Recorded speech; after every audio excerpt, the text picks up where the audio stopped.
Welcome students, শুভ sir job preparation চ্যানেলের primary টেটের premium কোর্সে আমি শুভ স্যার আপনাদের সবাইকে জানাই সুস্বাগতম। আজকের আমাদের আলোচ্য বিষয় পরিবেশবিদ্যা পেডাগজি। আজকে আমরা যে টপিকটা নিয়ে আলোচনা করতে চলেছি সেটি হলো পরিবেশবিদ্যা এবং পরিবেশ শিক্ষা শিখনের নীতিসমূহ। তাই আপনারা সকলে খাতা পেন নিয়ে তৈরি হয়ে বসুন। এই ভিডিও চলাকালীন আপনারা আপনাদের সুবিধামতো সময়ে ভিডিওটি পজ করে এই ভিডিওতে থাকা নোটসটি আপনারা আপনাদের খাতায় লিখে নেবেন। তাই সরাসরি চলে আসি টু দ্য পয়েন্ট টপিকে। প্রথমেই আমরা জেনে নেব পরিবেশবিদ্যা এবং পরিবেশ শিক্ষা শিখনের নীতিসমূহ, অর্থাৎ environmental studies and environmental education learning principles. এই ফ্রেমওয়ার্কের মধ্যে নিম্নলিখিত নীতিসমূহ একসাথে কাজ করে পরিবেশবিদ্যাকে শেখার জন্য এবং অন্যান্য অনেক বিষয়ের সাথে পরিবেশবিদ্যাকে এক সূত্রে যুক্ত করা হয়। এই ক্রিয়াটি কিন্ডারগার্টেন বা প্রাথমিক থেকে মাধ্যমিক স্তর পর্যন্ত চলতে থাকে। এই সকল নীতিসমূহ পরিবেশিত হয় শিক্ষককে নির্দেশমূলক কৌশল তৈরি করতে, অর্থাৎ যে ইনস্ট্রাকশনাল স্ট্র্যাটেজিস থাকে সেগুলোকে ডিজাইন করতে সাহায্য করতে এবং ক্রিটিক্যাল উৎসসমূহের প্রয়োজনীয় পুঙ্খানুপুঙ্খ ব্যবহার করতে। সমস্ত বিষয়ের শিখনের সাথে পরিবেশবিদ্যা শিখনকে একসাথে জুড়ে দেওয়া উচিত, তবেই পরিবেশবিদ্যা শিখন শিক্ষার্থীর কাছে আনন্দদায়ক হবে এবং ফলপ্রসূ হবে।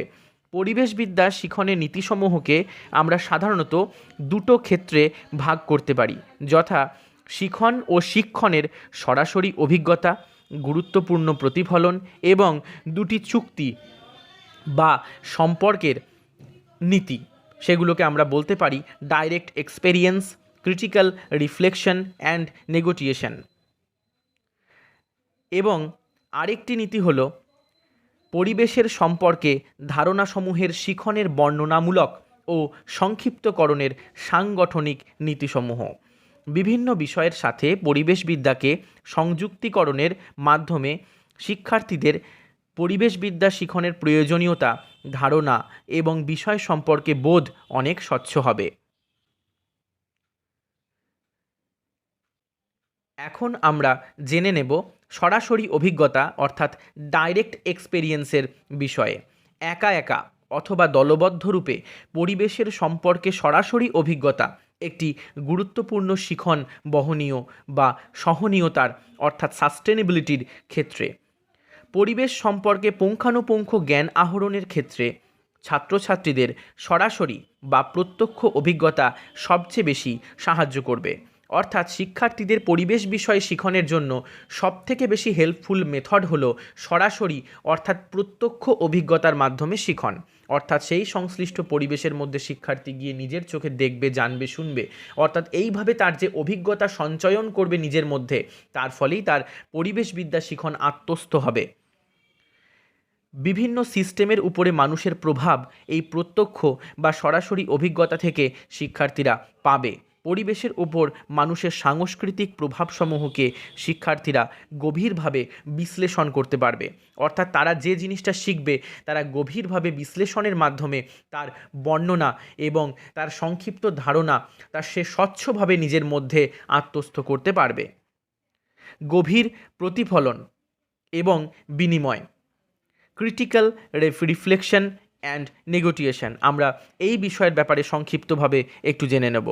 প্রত্যক্ষ অভিজ্ঞতার প্রাসঙ্গিকতার জন্য শিক্ষার্থীদের প্রতিফলন ক্ষমতা এবং গভীর বিশ্লেষণ ক্ষমতা খুবই প্রয়োজন। সরাসরি বা প্রত্যক্ষ অভিজ্ঞতার ফলে আহরিত জ্ঞানের মূল্যায়ন এবং অন্যদের অভিজ্ঞতার সাথে তুলনা করার জন্য শিক্ষার্থীদের পর্যাপ্ত সময়ের প্রয়োজন।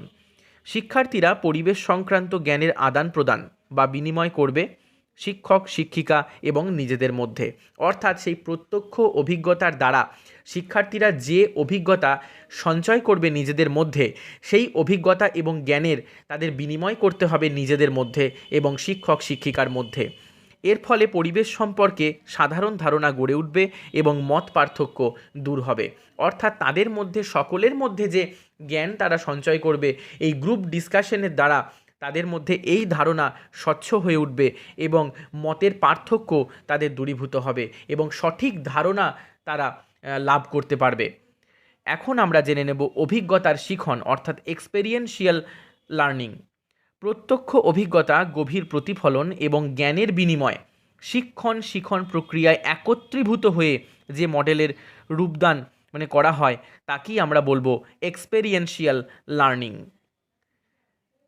স্টুডেন্টস, আজকের টপিকটি এই পর্যন্তই আমি সুন্দরভাবে সাজিয়েছি। এর পরবর্তী অংশ আমরা আগামী সপ্তাহের পরবর্তী ক্লাসে বিস্তারিতভাবে আলোচনা করতে চলেছি। আশা করি আজকের বিষয়ের প্রত্যেকটি অংশ আপনারা সুন্দরভাবে বুঝতে পেরেছেন এবং আমি সুন্দরভাবে উপস্থাপিত করতে পেরেছি। স্টুডেন্টস, আজকের এই টপিকের উপরে গুরুত্বপূর্ণ প্রশ্নোত্তরগুলি, যেগুলি খুবই গুরুত্বপূর্ণ, এই প্রশ্নগুলিকে পাওয়ার জন্য এই ভিডিও ডেসক্রিপশন বক্সে দেওয়া ফোন নাম্বারে হোয়াটসঅ্যাপ করে প্রাইমারি টেটের প্রিপারেশনের টেলিগ্রাম গ্রুপে জয়েন হয়ে থাকুন। প্রত্যেক সপ্তাহের মতো এই সপ্তাহেরও রবিবার দিন সন্ধ্যে 7টায় আপনাদের প্রাইমারি টেটের মক টেস্ট নেওয়া হবে সম্পূর্ণ বিনামূল্যে। এই মক টেস্টে প্রাপ্ত নাম্বারের ভিত্তিতে প্রথম, দ্বিতীয়, তৃতীয় স্থানাধিকারীর নাম আমি শুভ স্যার সোমবারের সকাল 10টার সময় আমার ক্লাসের ভিডিওর শেষে আমি ঘোষণা করব। তাই আর দেরি নয়, এক্ষুনি যে নোটসটি আপনারা আপনাদের খাতায় লিখলেন সেগুলি গভীর মনোযোগ দিয়ে পড়াশোনা শুরু করে দিন। কারণ এই পরিবেশবিদ্যার পেডাগজির ওপরে আপনারা জানেন পরিবেশবিদ্যার টোটাল চ্যাপ্টারের 30 নম্বরের মধ্যে 15 নম্বর শুধু এই পেডাগজি থেকেই আসে। তাই খুব সুন্দরভাবে মনোযোগ দিয়ে পড়াশোনা করুন এবং সবসময় মনে রাখবেন আমি শুভ স্যার আপনাদের চাকরির প্রস্তুতির প্রথম দিন থেকে আপনার চাকরির জয়েন করা অবধি সবসময় আপনাদের পাশে ছিলাম, আছি, ভবিষ্যতেও থাকব। সবাই খুব ভালো থাকবেন, সুস্থ থাকবেন। দেখা হচ্ছে নেক্সট ক্লাসে। Thank you.